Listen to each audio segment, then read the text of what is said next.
বাবেরা নজওয়ান তরুণেরা আবু জেহেল চেয়েছিল আমার নবী পাককে শহীদ করবে। হযরত উমর দাঁড়িয়ে গেল, এ কাজের দায়িত্ব আমি নেব।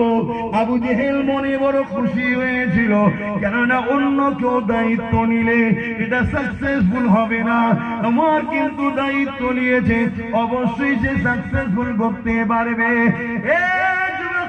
তরুণেরা, কেন উমর ফারুকের মোকাবেলা করা তখন কারো ক্ষমতা ছিল না, উমর ফারুকের বিরুদ্ধে দাঁড়াবার কারো শক্তি ছিল না। এত বড় তিনি ক্ষমতাবান ছিলেন। অনেক বড় কথা, বোন পুনায়ের কাছে ওদিকে যাচ্ছি না, আমার নবী পাক এদিকে দোয়া করতে লেগেছে। ও রাব্বি আল্লাহ, উমর আবু জেহেল দুজনের মধ্যে একজনকে আপনি হিদায়াত করে দিন আল্লাহ। আমার নবী পাকের হাতের দোয়া আল্লাহ পাক কবুল করে নিলে আমার আল্লাহ জানিয়ে দিল, আবু জেহেল বড় বিয়াদব, ওর কপালে হবে না। খাত্তাবের বেটা উমরকে আমি কবুল করলাম। আর এদিকে উমর অস্ত্র নিয়ে বেরিয়েছে, অনেক উট ঘোড়া সোনা দানা নেবে বলে আমার নবী পাককে শহীদ করবার জন্য। কিন্তু আমার যখন বেরোই বলেছিল, এ আবু জেহেল 39 জন কলেমা পড়েছে, 40 আর হতে দেব না। ফেরেশতারা আলোচনা করতে লেগেছে, কি হবে কি হবে। উমর তো বলেছে 40 আর হতে দেব না, মুহাম্মদ রাসূলকে শহীদ করে দেব। আমার আল্লাহ আজ দিয়ে জানিয়ে দিল, হে আমার ফেরেশতারা চিন্তা করো না, আমি আল্লাহ উমর বলছে 40 হতে দেব না, আমি আল্লাহ উমরকেই 40 বানাবো। আরো জোরে বলুন সুবহান। আমার তো মাথায় ঢুকছে না, শিষ্যরা আজমির শরীফের নামে কেস করেছে আর গুরু আজমির শরীফের চাদর পাঠাচ্ছে। বুঝতে পারছেন না? পারছেন? শিষ্যরা গরিবে নওয়াজের মাজারের বিরুদ্ধে কেস করেছে, জানেন তো নাকি? এই জানেন না? জানেন না? আর গুরু চাদর পাঠাচ্ছে কেন? গুরু জানে হিন্দুস্তানের টিকে থাকতে গেলে সুলতান হিন্দের কদমে মাথা রাখতে হবে। শুনছেন তো নাকি? না হয় গোড়া সমেত তুলে ফেলে দেবে। আরে কথা বলছো না, কাঁধে নিয়ে বললাম বললাম একটু সাবধান। হ্যাঁ, আমি আব্বাস সিদ্দিকী দুনিয়ার পুরো পাওয়ারের জন্য কথা বলি না। অনেকে ভাবতে পারে যে আপনি কি বলছেন, আমি যে হ্যাঁ এটাই বলছি।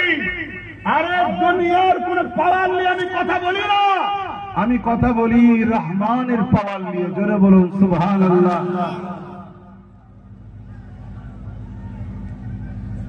আল্লাহ আছে না নাই? এই আওয়াজ দেবেন নাই, দোয়া করে দেবো। আল্লাহ আছে না নাই? সাথ দিলে অনেক কিছু দিতে পারবো, আর সাথ না দিলে কি মনে হবে বলেন তো? কোন রকম ভাবে ডিউটিটা পালন করতে 4টে পর্যন্ত যেমন করে কাটা, আর সাথ দিলে দিতে ইচ্ছা যাবে। কিছু করার নেই বাপ, এটা মানুষ তো, আমি রক্তে বস্তু তো তৈরি, শরীর চলে না। শুনছেন তো? আল্লাহ আছে না নাই? চিঙ্গিস খানের নাম কে কে শুনেছেন? একটু হাত তুলে দেখাবেন। চিঙ্গিস খান নাম শুনেছেন তো? কত বড় জালিম ছিল জানেন? শুনছেন না? আমাদেরটার থেকে বেশি না কম? অনেক বড় বেশি। সে রাজা ছিল, এ তো রাজা নয়, ভোটাভুটিতে হাঁটতে হাঁটতে বেঁচে গেছে। কি হাঁটতে হাঁটতে চলে গেছে। কিছু সেকুলার একে সাপোর্ট করেছে না করে না? এক কথা বলে। কিন্তু চিঙ্গিস খান ছিল রাজা, তার বিরুদ্ধে কথা বলার কেউ ছিল না। সে রাজ ক্ষমতা নিয়ে 1 কোটির উপরে মুসলমানকে মূলো কাটা পেঁয়াজ কাটার মতো কেটেছে। আমার উলামা ভাইরা মনকে শোনেন, পানি এখনো বেশি গড়াই নেই। আসুন 1 মিনিট হয় কথা বলুন, জবান খুলুন, ওসিলা হিসাবে পাশে দাঁড়াবো। আর যদি মনে হয় যে না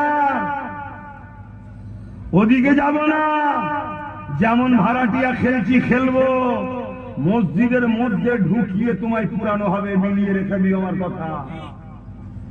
যদি না হয় বেশি নয় 2-3 বছর যদি বেঁচে থাকি তোমাকে আমি দেখিয়ে দেবো প্রমাণ, মসজিদে ঢুকেই ইমামকে পুরানো হবে।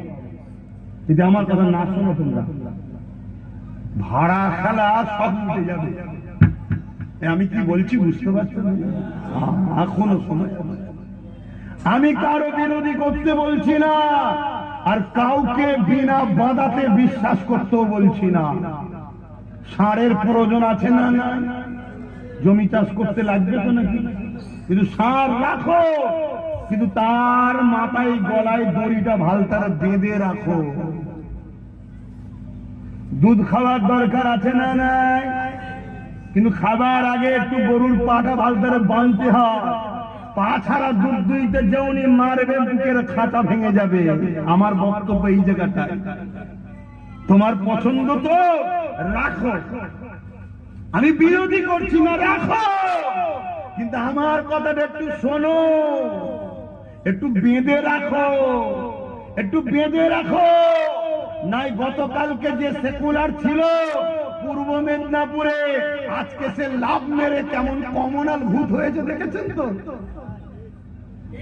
এই কথা মাথায় ঢুকছে। সব সময়ের অপেক্ষা, ঝাঁপ মারবে ঝুপঝাপ ঝুপঝাপ করে দেখবে, তখন দিশে হারা হয়ে যাবে। সময় থাকতে থাকতে সব লাঠি ছেড়ুনি, কিছু লাঠি হাতে রাখো, হতে পারে ডিফেন্সের কাজে লাগবে। এই মাথায় ঢুকছে না? ঢুকিনি। হযরত উমর ফারুক রওনা দিল। তরুণেরা বাবেরা, হযরত উমর আমার রাসূলুল্লাহ করে হুজরা দরজা করে যখন গিয়া কাটটা দিল, ওই সময় ভেতর থেকে আওয়াজ দিল কে? ওই সময় ভেতর থেকে যখন আওয়াজটা দিল কে? উমর ফারুক বাইরে থেকে বলতে লেগেছে, আমি খাত্তাবের বেটা উমর। সাহাবা হুজুরা নামটা শুনে বড় পেরেশান হতে লাগলো। এ যুবকেরা কি হবে, কি হবে, কি হবে? কিন্তু আমার আল্লাহ উমর ফারুককে নবীর কদমের কাছে নিয়ে গিয়ে ঈমানের নিয়ে কলেমা পড়িয়ে নবীর গোলাম বানিয়ে দিলেন। হে যুবকেরা, তরুণীরা, বাপেরা, ইসলামকে যারা মেটাতে চেয়েছে, ওই তাদের মধ্যে থেকে বা তাদের আওলাদের মধ্যে থেকে ঈমানের নূরে কলেমা পড়িয়ে ইসলামের খাদেম আল্লাহ বানিয়ে দিয়েছে। ইউরোপ দুনিয়া চেয়েছিল ইসলামকে মিটিয়ে দেবে, এমন করে ফ্রান্স চেয়েছিল ইসলামকে মিটিয়ে দেবে, আমেরিকা চেয়েছিল ইসলামকে মিটিয়ে দেবে। এ যুবকেরা, তাদের ডাটা বলছি, তাদের সমীক্ষা বলছি, তাদের ঘোষণা বলছি, তারা বলতে লেগেছে ইউরোপ দুনিয়াতে ডেলি হাজার হাজার অমুসলিম ঘরের ছেলে মেয়েরা ঈমানের নূরে কলেমা পড়ে আমার নবীর ইসলাম কবুল করছে। আরো জোরে বলুন সুবহান। যত আতরকে ঘাটা হবে দেখবেন তত আতরের খুশবু ছড়াবে। ইসলাম এমন একটা খুশবু, এর পিছনে যত লাগবে তত মানুষ ইসলামের দিকে কথা বলেন আসবে। এ নিয়ে টেনশন নাই যে ইসলাম শেষ হয়ে যাবে। টেনশন হলো তোমার আমার নিয়ে, তোমার আমার পরের জেনারেশন, নতুন জেনারেশন গুলোকে নিয়ে।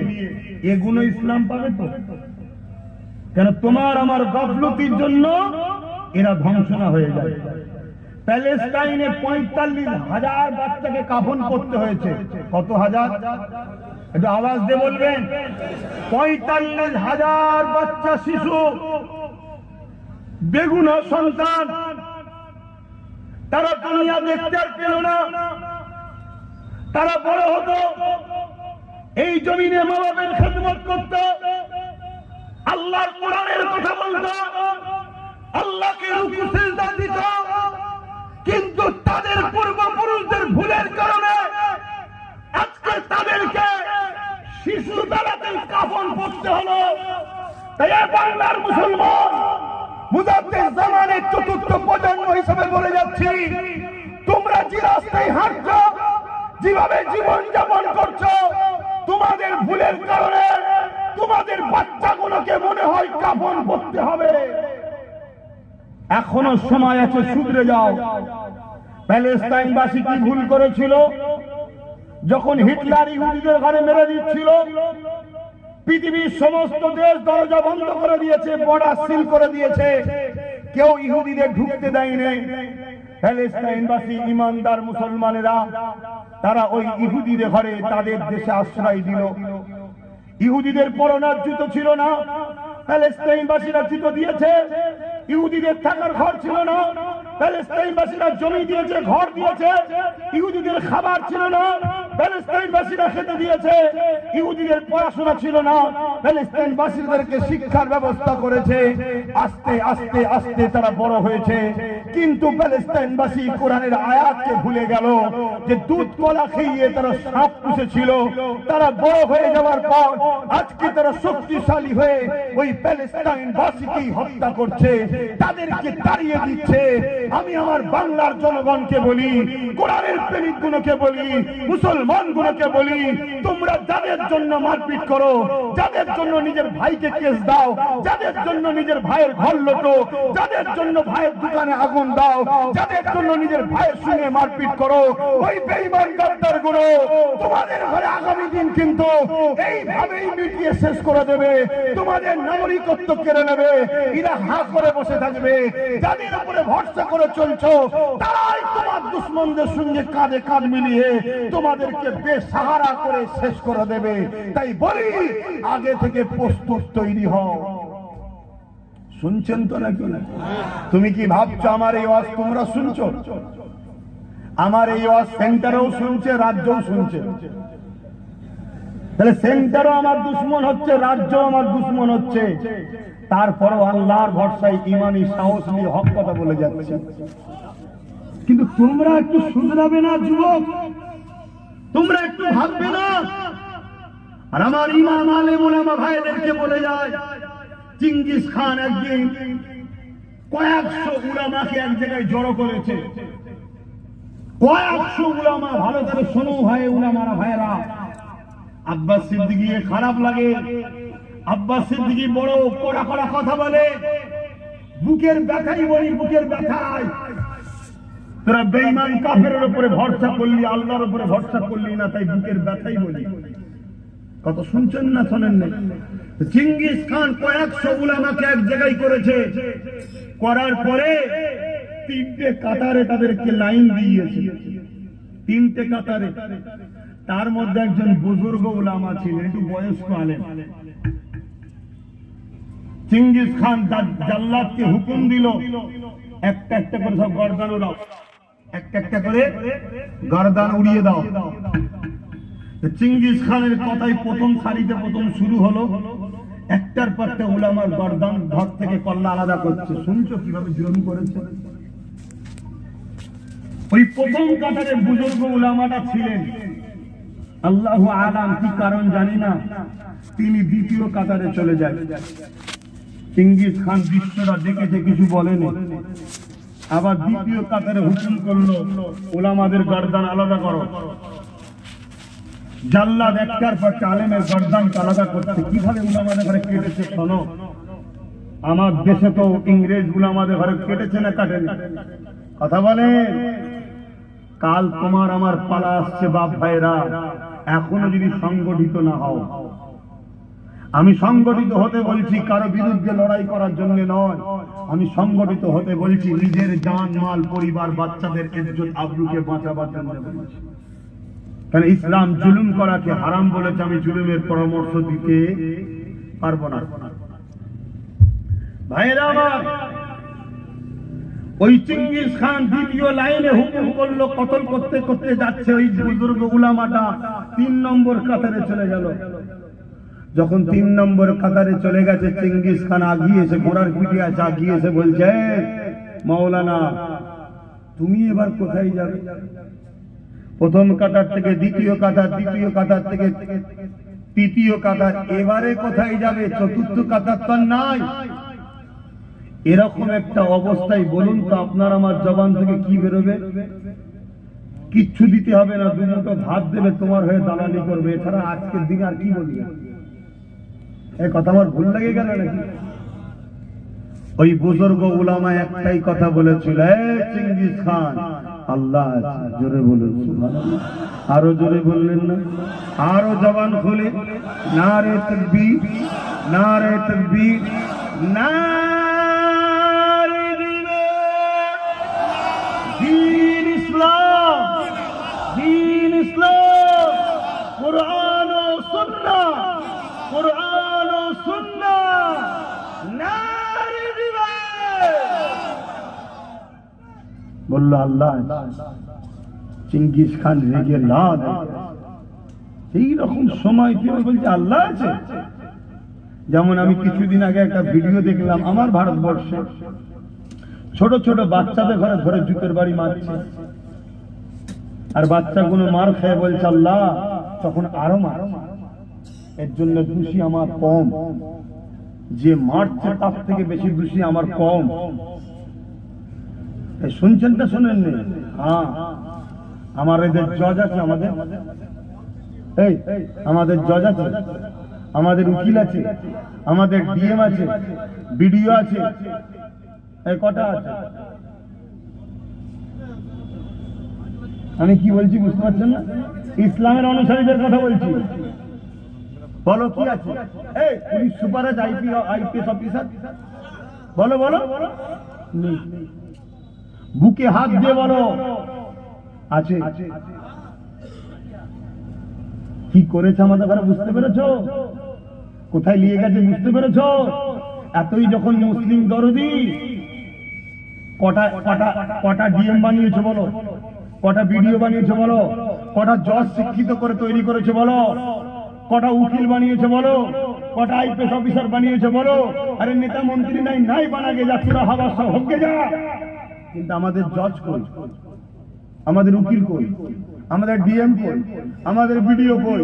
এক তো আমাদের ঘরে প্ল্যান করে গরিব করলে, আমরা পড়াতে চাইলেও অর্থ নাই, 50 লাখ 60 লাখ 1 কোটি টাকা খরচ কি করে হবে? আর যাদের পয়সা আছে তারা তো দালাল। এই শুনছেন না শোনেননি? হ্যাঁ, 10 কোটি 20 কোটি দেবে, 10 কোটি 20 কোটি 50 কোটি 100 কোটি 70 কোটি 80 কোটি 150 কোটি দেবে। কেন? তার 2 নম্বরের ব্যবসা ঠিক করে রাখতে হবে। অথচ 10টা গরিব ছেলেকে পড়িয়ে জজ বানাবো, তার পিছনে খরচ করবো, তাহলে আমার ব্যবসায় কেউ হাত দিল, জজ দেখবে, এই স্বপ্ন আমার কমের মাথা মুটা কোনো তো নেবে না। শুনছেন না শোনেন? কথা কি কষ্ট দিচ্ছে কারো? এই আমার কম, এখনো সময় আছে, এখনো সূর্য রয়েছে, ডোবে নেই।